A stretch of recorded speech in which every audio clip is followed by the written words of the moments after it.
we actually measured 61 clinical lab variables, 8,500 metabolites, and 27,000 untargeted proteins to say, all right, let's really add as much biological underlying data and information as possible to get the most predictive clock that's ever been created. And that's what we really did with Omic MH. Kind of along with that, we're able to produce those risk scores, as you mentioned. And then something else we're able to do that hasn't really been done before is we're able to give you reasons as to why you're aging faster or maybe slower. And these are called EBPs, or epigenetic biomarker proxies. How good can we be? How do we make 100 the new 30? How do we live well beyond 120? And how do we live young for a lifetime? These are the questions driving our conversations here to help you become an age hacker. On this show, we want to help you optimize your life energy, longevity, health, and human performance with powerful and actionable information. In today's episode, Dr. Gladden and Hannah Wendt discuss the evolution of epigenetic clocks. They discuss true diagnostics, latest iterations, and they delve into what they mean for you in terms of what they're able to test and how that enhances your health and longevity interventions. Plus, they talk about what's coming in this field that is quickly changing the realm of possibilities in age reversal. So, welcome to the Gladden Longevity Podcast. Welcome, everybody, to this edition of the Gladden Longevity Podcast. I'm your host, Dr. Jeffrey Gladden, and today we are talking with Hannah Wendt. Hannah is a co-founder of TrueAge, which is probably the leading omics age company, certainly in the U.S., maybe in the world. I don't know if she could speak to that, but they have over 75,000 people in their database now, and their omics age, we've been using it really ever since they first introduced it, which was probably about 3.5 or 4 years ago now, almost. But this is going to be a really interesting conversation. So hang on to your seat. You're going to learn something. So Hannah, welcome to the show. Thanks, Dr. Gladden. I'm excited to be here. Yeah, absolutely. So, you and Ryan basically founded this company. Is that kind of what happened? Yes, that Ryan is Smith? Correct. Yeah, we, I think you knew Ryan originally from the old peptide pharmacy days, but That's right. we needed a way to add a lot more quantitative data behind those peptide markers to take it and, serve it to the FDA, to all of these regulators and say, hey, people aren't just feeling better subjectively from these amazing novel molecules, but it's actually proving a difference in their number one risk factor, which is aging, right? For all-cause mortality, morbidity. So we kind of went off the pharmacy path a little bit and did some discovery on, well, what is that number one risk factor? Like I mentioned, aging as it relates to your overall health. And how do we measure this? Is it through grip strength and other physical function measurements? Is it through phenotypical aging, so facial aging, or is it through something like telomere length? And we realized all of those were missing a certain component or piece that we wanted, whether it was accuracy, reliability, responding to interventions. And then these epigenetic, DNA methylation markers came out and just really became more clinically applicable a couple years ago. And we took it and ran with it. We have the full in-house lab in Lexington, Kentucky now. Yeah. Yeah. I mean, you guys really ran with it in a really big way, which has been really kind of fun to see. Since we've been working with you, which is, I think, kind of right from the beginning or very close to it, you've probably had about 4 or 5 different iterations of your reporting, right? So, and there's another one that's coming out right now that we're going to let people know about. So let's just talk about epigenetics for a moment. We can talk a little bit about how this got started. If you want to talk maybe a little bit about Steve Horvath and kind of the work he did, and then how this translated into humans, just to kind of bring people up to speed. So yeah, definitely. So Ryan and I went and visited Steve Horvath when we had this idea. We went out, saw him at UCLA, met him in his office at the genetics center there, and wanted to get him on board. He's way more interested, I would say, in more of the science behind these markers as it relates to more animal models rather than kind of the clinical utility. Right. So he didn't have as much interest back then and still doesn't now. He's working more on kind of reprogramming these markers and setting cells to a stage 0. But he did some amazing work in 2013 where at a conference, he presented work showing how these epigenetic markers are predictive of chronological age. And that's really important, of chronological age. I wasn't at that meeting. I know a lot of people who were, and they said their jaw just dropped when they saw this R correlation value being above, I think, 0.97. It was maybe even 0.99 to be exact. So you just don't see those correlations in science and in any type of studies, really. So it's saying, okay, wait a second. We're looking at these epigenetic markers, which to define that is your DNA regulation, how your genes are being expressed, whether it be turned on or turned off or somewhere in between, and can basically predict your chronological age by measuring that. Right. So just so the audience understands, as we go through life, and this is true for all mammals, and Horvath has shown this across many mammalian species, is that as we go through life, certain DNA sequences are turned on and certain ones are turned off. The most obvious one that I explain to people is, you go through puberty, right? All of a sudden, certain genes get turned on, other ones get shut down. And the same is true as you go through the aging process, menopause, andropause, and then on through the aging process. Certain genes get upregulated and others downregulated, some in response to internal biological mechanisms and some in response to the environment, right? So it's really interesting that you can look at this pattern, if you will, of what's being turned on and what's being turned off. And it's not just that things get turned off as you age or things get turned on as you age. It's actually the pattern of what goes on and what goes off that tends to correlate with the aging process. And that in the initial clocks, they were seeing, well, if this is true, how close can we get to predicting somebody's chronological age or a mammal's chronological age? And that was what the original clocks were kind of focused on. So just to give the audience a sense of context there. Yeah. No, you're exactly right. And those first generation clocks, I mean, that's what they're defined as, is kind of the first iteration. These first generation clocks able to predict chronological age. They were so exciting for so many reasons, but mainly that they were able to predict our ability to become diseased or even death later on in life better than chronological age itself. So that's super impressive. It's a new biomarker, just like we're testing and using any other biomarker, whether from a blood-based panel or any of our hormones, as you mentioned, as an example. So it's just another biomarker, a way to measure something that's predictive of outcomes. Right. And it gives the individual a sense of where they are in the aging process. And then also, beyond that, risk of death, right, was kind of one of the initial things that came out, right? So maybe you can talk a little bit about that in terms of how this can be predictive of when someone's going to die. Yeah, definitely. So what we're doing, again, is kind of looking at these on and off switches and saying, hey, we've also measured these on and off switches in other cohorts or populations or biobanks of people who are diseased or people who have become really close to passing away or people who have passed away, right? So we're able to measure, we like to call them fingerprints, right? When you think epigenetics, almost think of like a fingerprint of the body. We're able to measure these fingerprints on you, which is just a pattern based on your environment, your routine, your habits, how you interact with the world, essentially. So we're able to perform some, I would say, some really unique bioinformatics processes to say, hey, this is how your genetic expression, your DNA expression levels look like. And they tend to look like someone who is at risk for, X disease or X type of death date, essentially, which is a little creepy to say, right?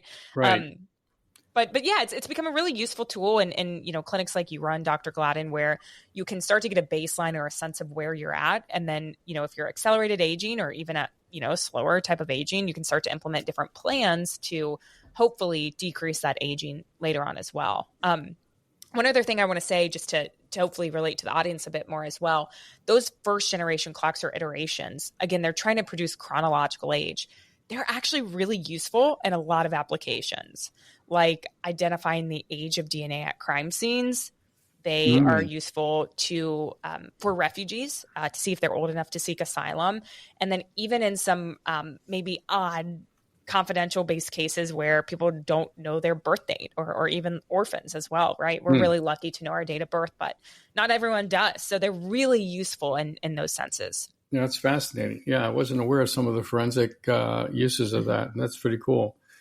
So in those early clocks, then there came around this idea of the grim age, which was basically a sense of when somebody was going to die. And it was comprised of, I think, about, 12 or 13 different markers that were not DNA methylation markers. They were things like smoking and certain levels of certain cytokines and things like this. And then what was interesting to me was to see that you were able to say, you know what, using DNA methylation patterns, we think we can actually estimate what the grim age is going to be. We don't have to actually draw your blood and measure these different cytokines and markers in the blood. We can actually look at DNA methylation and from that be predictive of when you might, go, so to speak. So do you want to speak to that for a little bit? How you figured that out? Yeah, definitely. So this is Grim Age is a great clock. This is by Dr. Steve Horvath. This came about 5-6 years later. So we're talking 2018, 2019, very, very new data and new science. But essentially, it's an advanced version of those first generation clocks, like you mentioned, Dr. Gladden.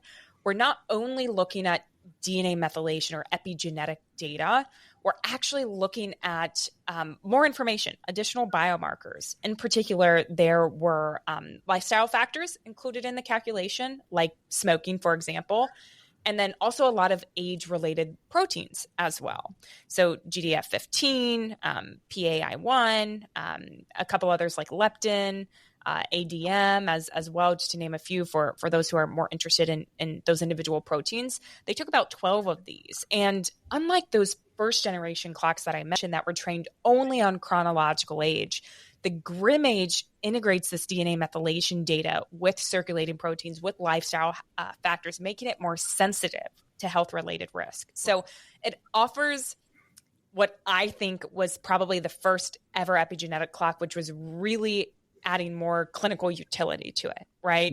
It's been used in a lot of studies. It's been validated to really assess impact of lifestyle interventions, diseases on biological age. So I love the Grim Age. They just came out with a V2 even more recently, which they added a little bit more proteins, I think like 4 or 5 more to make it even better than that V1 or that first iteration. Mm-hmm. Yeah, that's very cool. Yeah, because when you think about it, most people in the audience do know their birth date. And so if you pay to have a test done, that's basically going to say, well, this is your chronological age.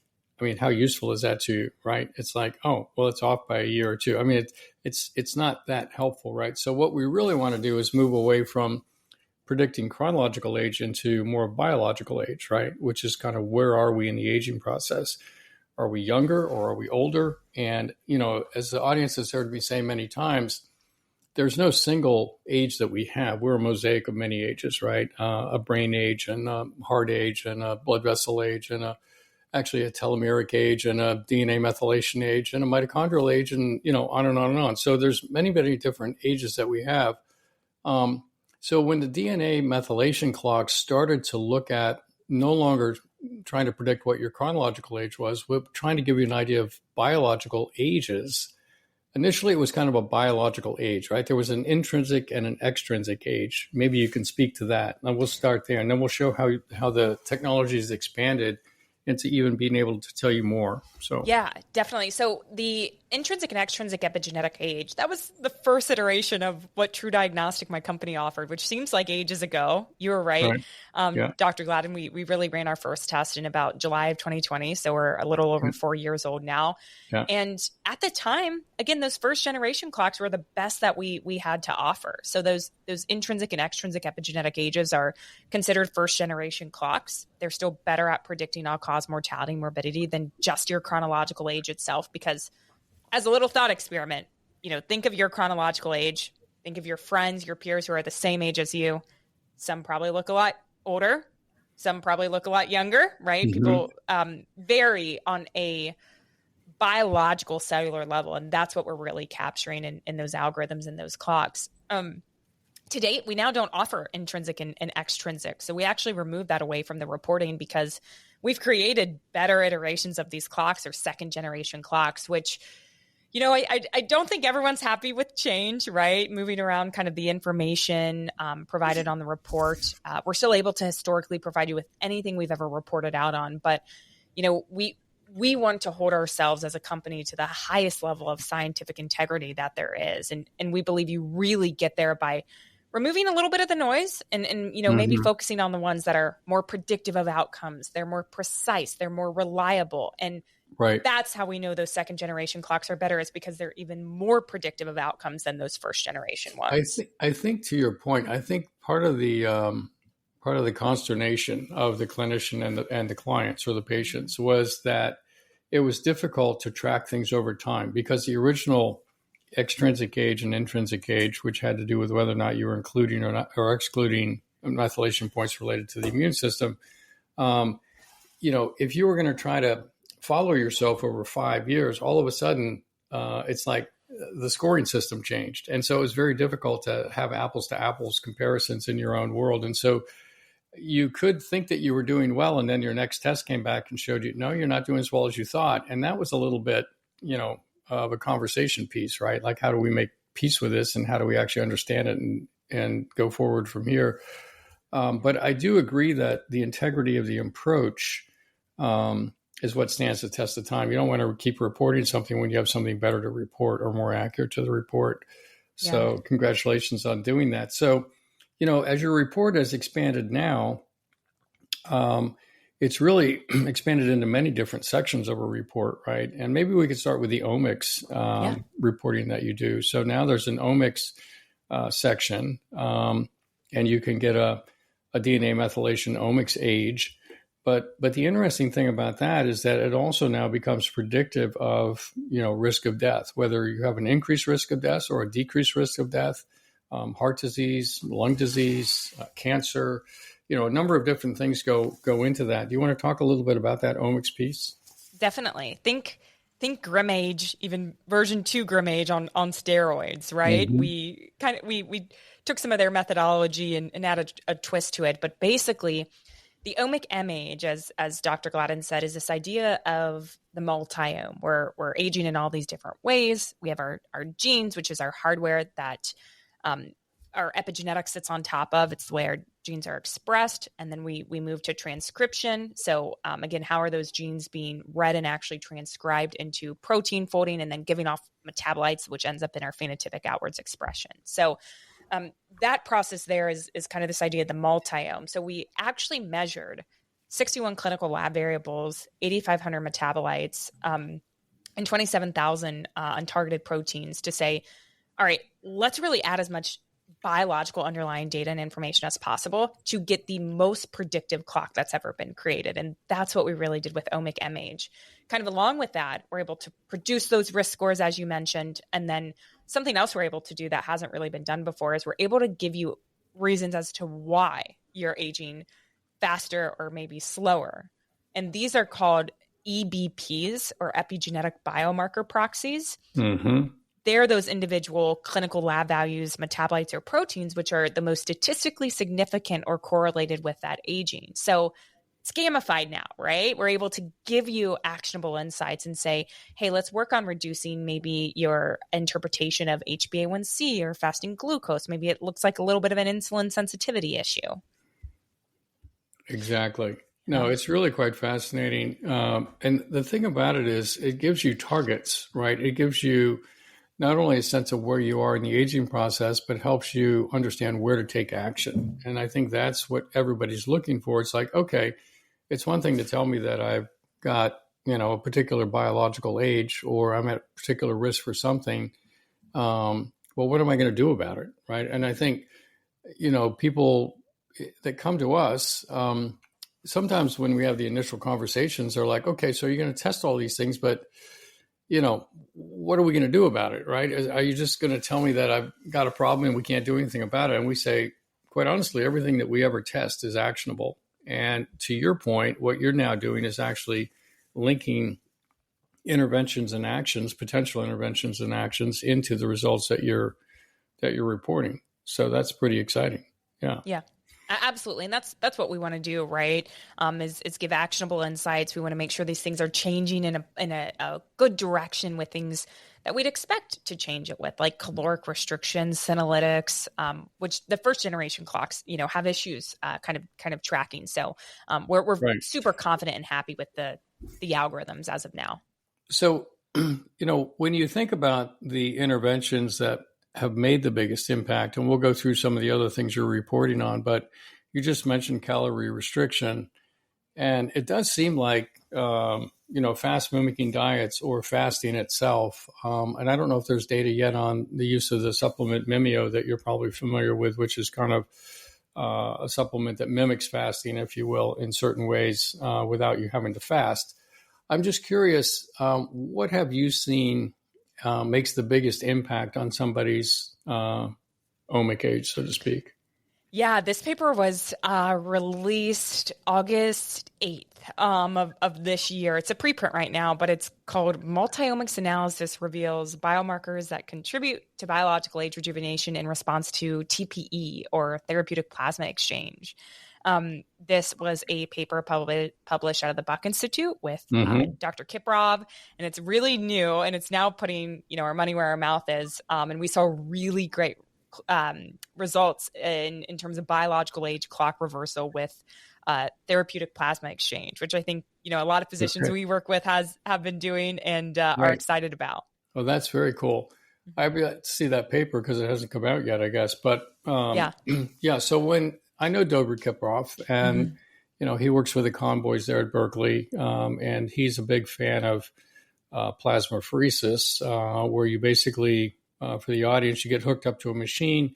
They pull out your blood. It goes into a centrifuge. They separate the cellular portion from the liquid portion called the plasma. They throw away about 2 liters of your plasma, depending on your size. And then they give that volume back to you with normal saline and some albumin, which is the primary protein in plasma, so that you maintain both blood volume and the proper, what's called oncotic pressure. So, there's enough protein to keep the liquids from moving around into your different compartments.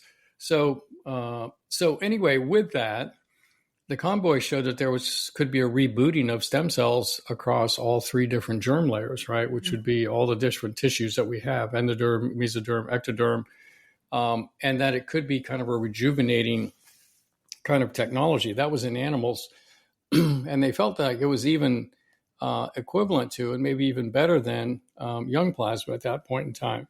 So I'm curious, with Dobry's paper, I suppose that this did not involve young plasma or anything. It probably just involved plasmapheresis with saline and albumin. And can you leak any information as to how big the impact was with just that approach? Yeah, they tested all of the different clocks, and I'll definitely send you this paper as a follow-up as well. Great. I want to see, we saw the biggest result though in our kind of individual systems age scores, which we'll talk about later, specifically the metabolic score, brain score, inflammation, kidney and immune as well, had the biggest age acceleration difference with that TPE. Nice. Yeah, that's pretty exciting. So I know that when I first did plasmapheresis, I was doing it on a monthly basis for about six treatments and then doing it quarterly thereafter. And it has been very useful. Do you have any data on young plasma in this regard? Yeah, not in this particular study. We again have had a lot of people doing the young plasma as well. And I think we like young plasma too. I'd love to see them, I think, head to head and compared across each other, but we don't have that, unfortunately. It's definitely a need though. Yeah. Interesting. Yeah, because there are other things that, of course, could be done that could be rejuvenating as well besides plasma exchange. There's different cell factors from placenta and cord blood. There's stem cells of sorts of different varieties that can be rejuvenating as well. And then calorie restriction, back to that. Calorie restriction, I think, can also have a significant impact on some of the omic ages. Do you have any data that you can share on that per se? This episode of the Glad and Longevity Podcast is brought to you by Mimeo, a supplement designed to give people the benefits of fasting without having to fast. Yeah, Mimio's research found that the human body produces a unique set of molecules during a 36-hour fast. And those molecules were responsible for activating many of the cellular health and longevity benefits of fasting. With Mimio, you can get the cellular health and metabolic benefits of a 36-hour fast even during a meal, or you can use it to maximize the benefits of your shorter fasts with powerful boosts in mood, focus, energy, performance, recovery, and appetite control. Dr. Gladden, in the 2 years I've been working with you and the 5+ years I've been listening to this show, I've never heard you talk about something outside the Gladden Longevity line of products like I've heard you talk about Mimio. Why do you like it so much? Use it and make it a part of some of your presentations.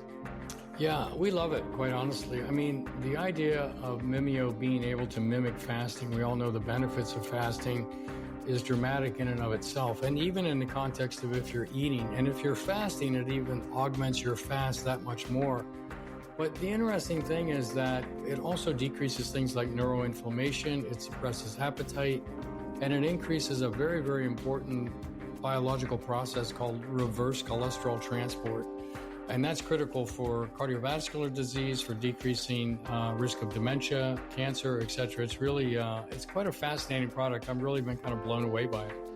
As a way to help support this podcast and save money on your Mimio order, you can use the discount code GLADDEN10 to get 10% off your order at mimiohealth.com. That's that code again, mimiohealth.com. That code again, GLADDEN10 at mimiohealth.com. Think of it as a way to unlock the power of your biology.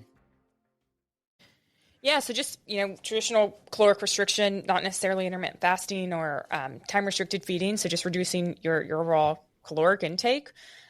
We love that for kind of the inhibition of mTOR, right? It's this mechanistic target of rapamycin, a protein that plays a big role in regulating cell growth, metabolism, survival. So the thought is, hey, if we can target this and inhibit that, we're slowing down kind of the growth of our body and our cells. So we really like that. The calorie randomized control trial was published last year in January. It showed a big drop with Dunedin pace. And we see in our internal cohort as well that a lot of the omic M age, the symphony ages, they go down statistically significant with caloric restriction. Okay. And anything else that would inhibit mTOR, right? And kind of follow that same pathway. Rapamycin. Rapamycin, sulforaphane, the broccoli extract is looking really good, I think, as a supplement as well. People really like to do. Also, it just has, really great antioxidant related effects on cellular stress, cellular oxidation, inflammation too. So people really like that. Yeah, it's just so the audience knows, this comes from broccoli. It comes from other cruciferous vegetables too, but it's pretty rich in broccoli, and broccoli seeds have more than broccoli sprouts, which has more than broccoli itself. There's an enzyme called myronase that's required to activate the sulforaphane. And so there's a supplement out there now that combines those two, sulforaphane with myronase. And it's called Abmacol. And it's an interesting supplement. When you go through genetic testing and you look at all the different genes that are actually impacted in a positive direction, which means they're either upregulated or downregulated by sulforaphane, it's literally hundreds of genes that are positively impacted by this molecule. So we've been using sulforaphane in our practice for everybody for, over a decade now, probably, when we first learned about it in Australia. And so that's pretty interesting to see that it's actually now having an impact on omic clocks as well. So very cool. Yeah, we like that one as well. So, a couple tips and tricks on ways to, slow that overall omic MH. I think point being is, hey, we can get really granular now, start to, pinpoint specific systems of the bodies, or start to, kind of look at these themes. Dr. Michael Snyder out of Stanford actually explains these types of aging themes as agiotypes, where you're putting someone into a particular category based on all of these ways they're aging to try and say, hey, let's work on these mechanisms or pathways and target these particular genes. So more to come on that. Yeah, exactly. So you did mention the Dunedin pace, which is basically, I feel like I never pronounced it properly. It is named after a New Zealand town where data was collected, kind of like the Framingham study here in the U.S., looking at mortality and omics ages and things like that. And this has become a very sort of easy to grasp, easy to understand metric, if you will, in the aging process, where it's talking about really your rate of aging. And so, you think, well, I'm on the planet Earth for 365 days, so I aged a year, but it turns out you could be aging more than a year, or it could be aging less than a year. And Brian Johnson, who's become very popular, has used this as a metric of his Longevity Olympics. It's really the one metric that they look at for that. The interesting thing is that maybe you can talk us through a little bit about the data behind the Dunedin pace and the quality of that metric. And then we can kind of juxtapose that to some of the other things that we see. Yeah, definitely. This is probably my favorite one to talk about. I think it's just so unique. It's, we've talked a little bit so far in this episode about first generation, second generation clocks. This is actually called a third generation. Again, just talking about the differences between how they're built. One is not necessarily better than the other. It depends on what you're looking for in your specific application.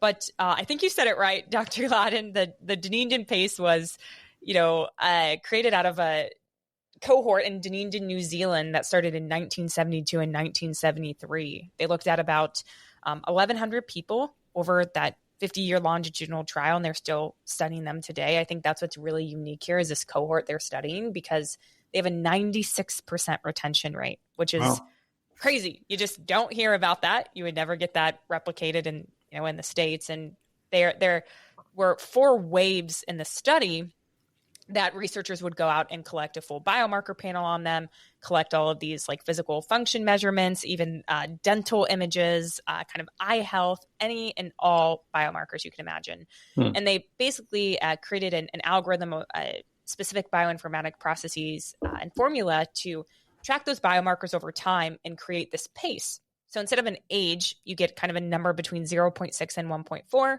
That tells you how quickly you're aging biologically for every one chronological year. So this one is really different in the others, and the fact that it's more of like a 3 to 6 month running average of how you've been aging. And it is, when you compare it to all other clocks ever created, first and second generation, it responds the quickest to intervention. So people like to do this one a little bit more often, maybe even every 2 to 3 months, usually. Mm-hmm.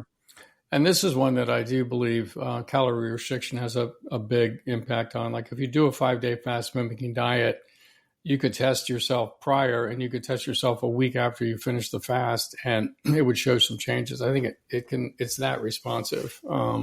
So just so people understand. The interesting thing is that when we test our people across the whole comprehensiveness of the test report that you put out, we can see that somebody can actually be aging at a 0.84 rate of aging. And yet, based on their omics age, they could be almost a decade older. They could have a risk of death that's over 100% of predicted.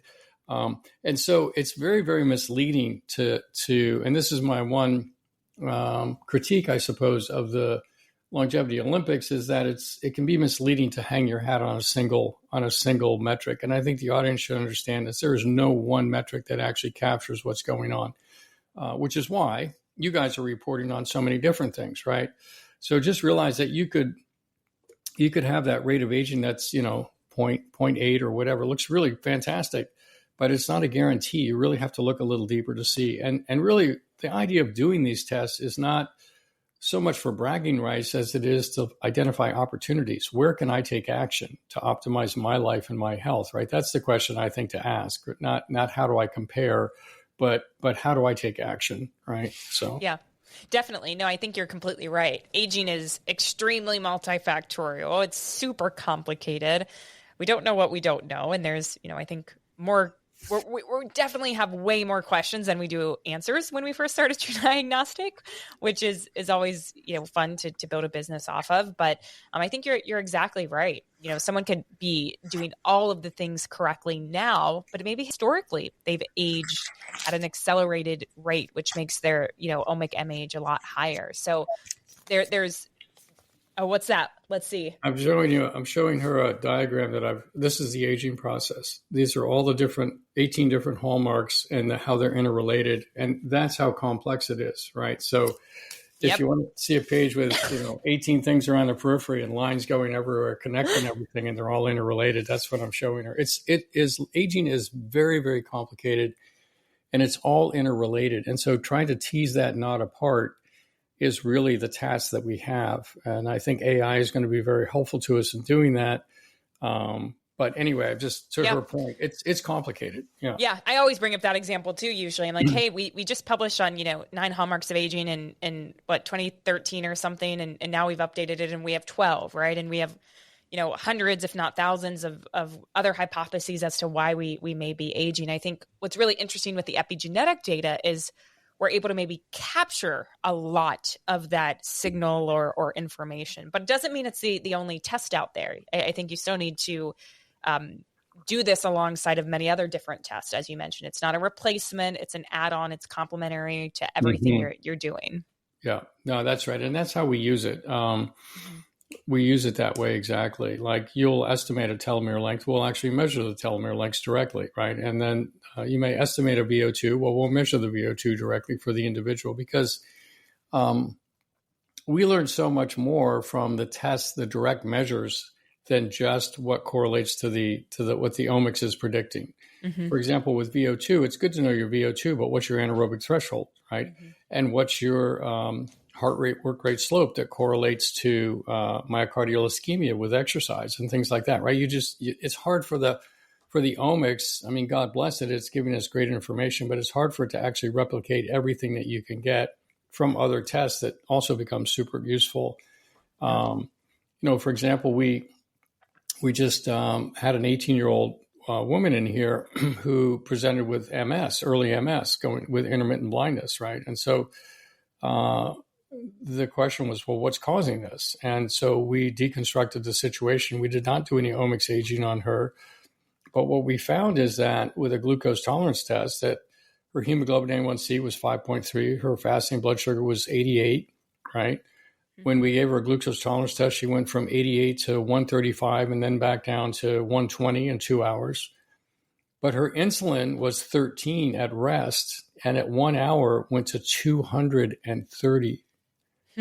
And at 2 hours was 220. It should go up no more than 5 times, right? So let's say it started at 10. It shouldn't go higher than 50. Or let's say it started at 5. It shouldn't go to beyond 25. So what she has here is massive insulin resistance, completely undetectable by any other metric.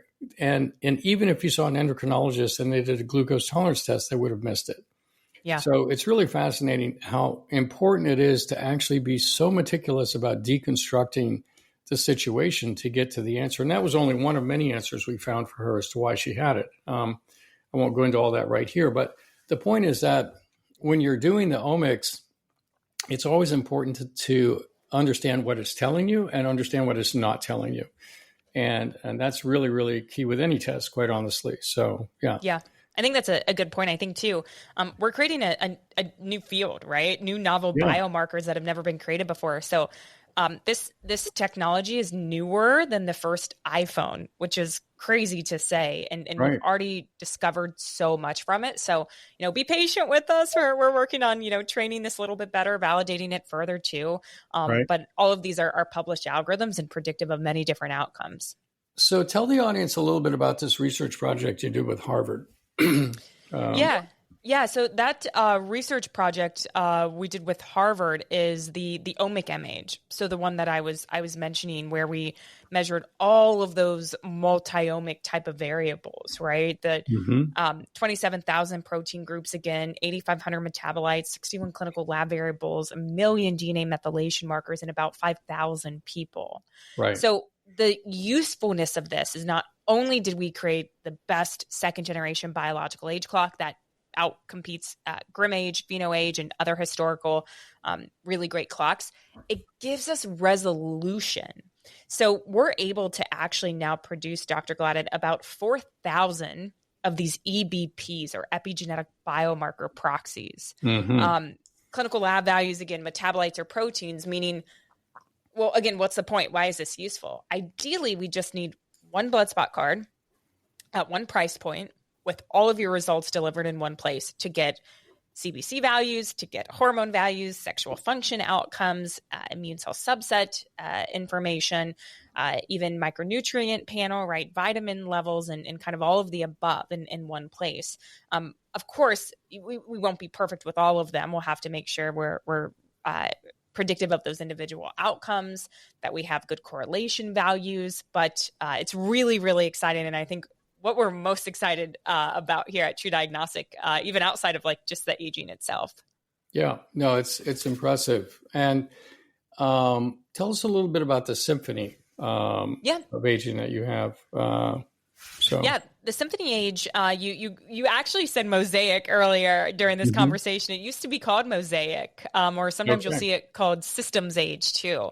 Yeah. This is a second generation clock we actually just created with our partners at Yale, and it's available now, but it's kind of gives you this idea of, hey, we all age at a different rate according to the organ level. We know we all don't get lung disease at the same time, or liver disease, or, neurological dysfunction. So we break this down into 11 different organ systems, such as lung, metabolic, musculoskeletal, blood, liver, inflammation, kidney, heart, hormone, immune, and brain age. So again, it gives you resolution. We're not just giving you a biological age and you're guessing about what you need to change. We're saying, hey, your musculoskeletal age looks a little bit older compared to the rest of them. Maybe we need to look at your muscle mass, your bone health, your vitamin D3. We can go into that musculoskeletal age and say, hey, here's what it was trained off of. Let's dig into those biomarkers a little bit more.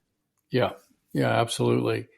The EBTs seem like a rich area for expansion, right? Because you're identifying different molecules or different measurements that people can get in other ways that could be driving the aging process, or at least are associated with the aging process, and could become sort of targets for that individual to focus on. Do you want to talk a little bit about that? Do you have plans to kind of expand on the EBT picture with recommendations about interventions or that sort of thing? Of course, absolutely. So I think our next product we're thinking about creating at True Diagnostic through these EBPs is going to be almost like a Nutra eval report. I don't know if you do any type of that reporting now. Yeah. But again, basically being able to give you feedback on certain vitamin levels, right? Do you have enough B vitamins? Are you even methylating properly, which you can get that information from a genetics test right now, but we'll probably be able to give you that too. So we'll give you, ranges. We'll say you're extremely low, you're kind of in range, you're, too high. Here's what to do to get optimal ranges.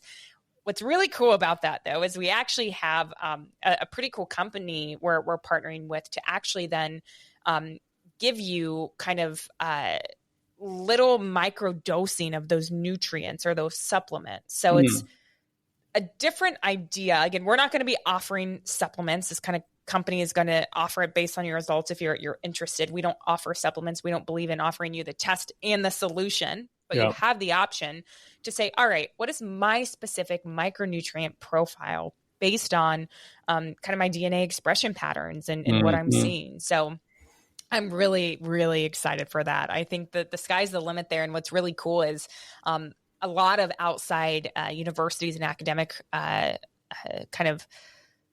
publications have come out about this idea of using epigenetics as a proxy for other outcomes. And people are replicating this work. I mean, it's here, right? We made a pretty good guess. We had some luck along the way.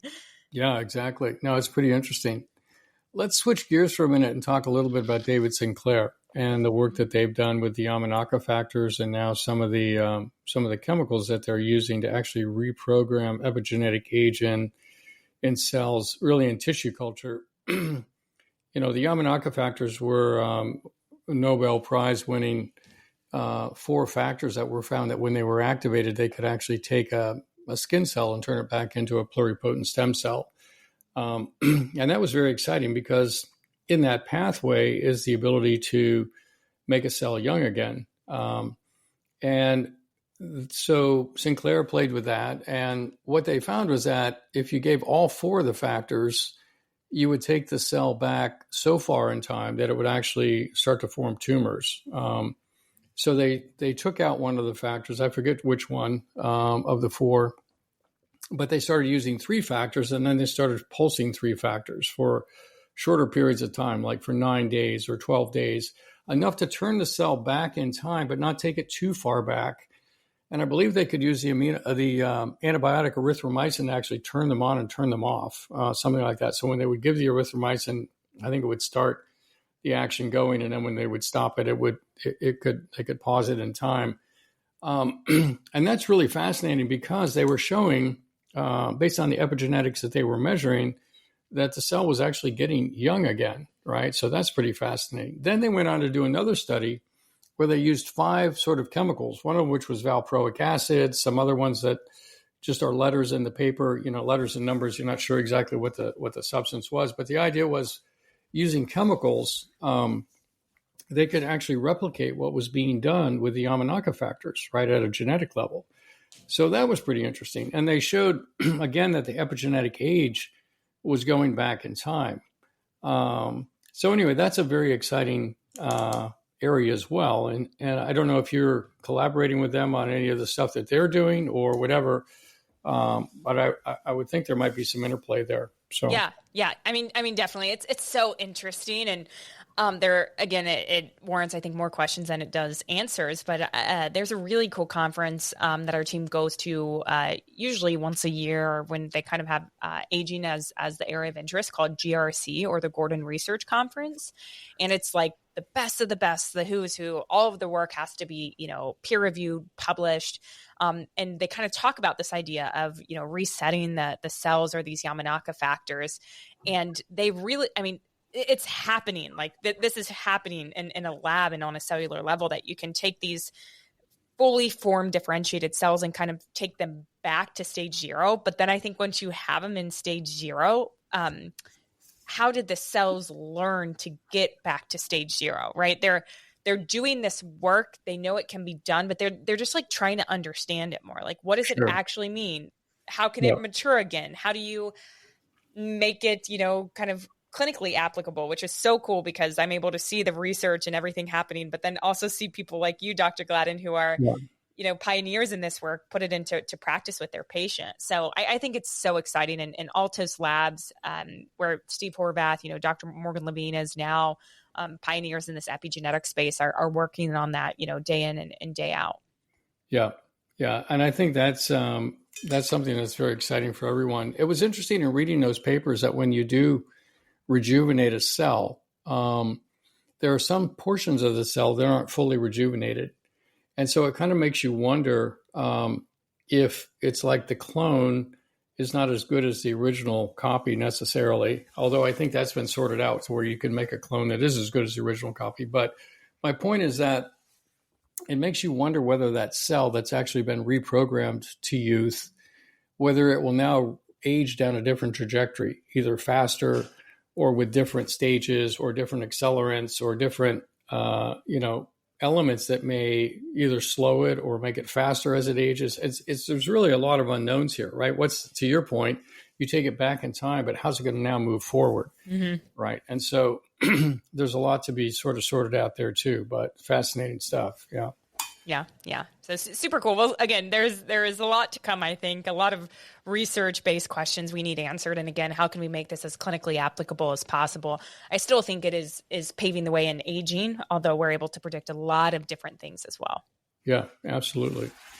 Well, it's been fabulous chatting with you. I appreciate you taking the time to come in and do this with us. I think the audience has learned a lot. It's been very enlightening. If you're not familiar with True Age, you can go online. I don't know, can people order the test themselves, or is it done through practitioners, or how does that work?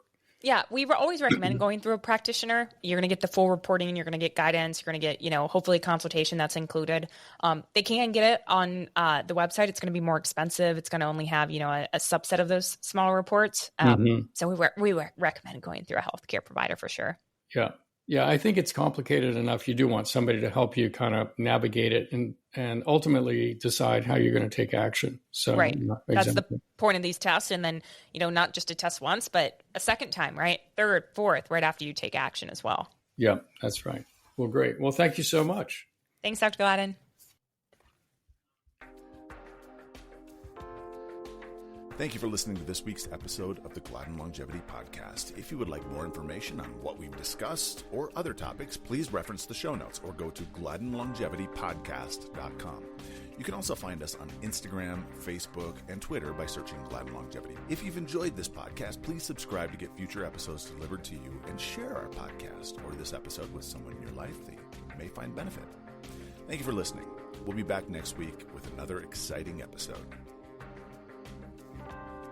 The Gladden Longevity Podcast is provided for informational purposes only. It does not constitute medical advice. This content is not intended to be a substitute for professional medical advice, diagnosis, or treatment. Always seek the advice of a physician or other qualified health provider with any questions you may have regarding a medical condition. The use of any information and materials linked to this podcast is at the listener's own risk.